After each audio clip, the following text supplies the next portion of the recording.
Page number 62 के हम इस लाइन से शुरुआत करेंगे। मुझसे, जब उनकी पत्नी ने बताया कि मित्रता में कोई भी मित्र में जो है एक कोई भी भेदभाव, किसी भी प्रकार का भेदभाव नहीं होता है, तो मित्रता में किसी भी प्रकार का भेदभाव नहीं होता, आप उनसे अवश्य सहायता मांगे। मुझसे बच्चों की भूख प्यास नहीं देखी जाती। अंततः सुदामा श्री कृष्ण के पास जाने राजी हो गए। उनकी पत्नी पड़ोसियों से थोड़े से चावल मांग कर ले आई तथा सुदामा को वे चावल एक पोटली में बांधकर मित्र को भेंट करने के लिए दे दिए। जो क्या कहते हैं, जो सुदामा की पत्नी थी वो अपने पड़ोसियों से कुछ जो है चावल मांग कर ले आई और उस चावल को पोटली में बांधकर, एक पोटली में बांधकर सुदामा को दे दिया कि तुम अपने क्या कहते हैं मित्र श्री कृष्ण को भेंट दे देना। ओके, अगले पृष्ठ पर आइए। महल के द्वार पर पहुंचने पर वहां के पहरेदार ने सुदामा को महल के अंदर जाने से रोक दिया। आप सभी ने बच्चों जी, आप कहानी पढ़ रहे हैं, आपने अरे द्वारपालों में सुना होगा, जिस तरीके से ऐसा ही होता है उसी को आपको इस कहानी के रूप में बताया गया है। आपने देखा होगा जब वो सुदामा आता है नृत्य करते हुए, तो जो वो पहरेदार होते हैं उनको धक्का मारकर भगा देते हैं जब श्री कृष्ण के पास जाते हैं, और जब अचानक श्री कृष्ण मिलते हैं तो वो उनको अपने गले से लगा लेते हैं। तो वही जो कहानी है आपको यहाँ पर इस पार्ट में दिया गया है। सुदामा ने कहा कि वे राजा श्री कृष्ण का बचपन के मित्र हैं।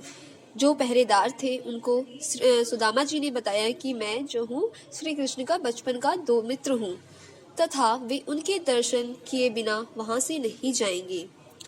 आखिरकार जब सुदामा नहीं माने तो पहरेदार ने श्री कृष्ण जी से जाकर कहा कि द्वार पर एक व्यक्ति आया है जो अपना नाम सुदामा बता रहा है। वह आपसे मिलने के लिए जिद कर रहा है। उन्होंने जैसे ही सुदामा का नाम सुना, उनकी खुशी का ठिकाना ना रहा। क्यों? क्योंकि वो उनके बचपन के मित्र थे। वे नंगे पांव ही सुदामा से भेंट करने के लिए, भेंट मतलब मिलने के लिए दौड़ पड़े। दोनों ने एक दूसरे को गले से लगा लिया। मतलब दोनों एक दूसरे को देखकर इतने ज्यादा खुश हो गए कि उन्होंने एक दूसरे को जो है अपने गले से लगा लिया। दोनों के नेत्रों से खुशी के आंसू छलक पड़े।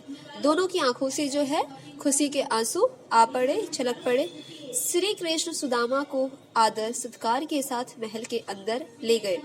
जो श्री कृष्ण जी जो थे उन्होंने सुदामा जी को बड़े ही आदर सत्कार के साथ महल के अंदर आने के लिए बोला और उनको अपने साथ ले गए।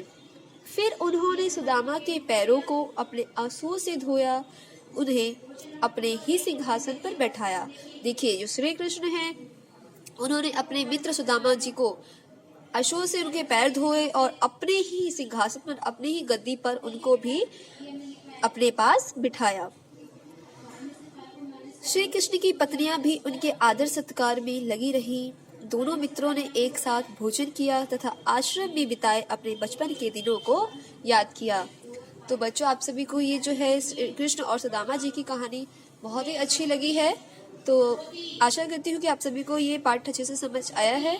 इससे आगे का हम अगले पाठ में पढ़ेंगे।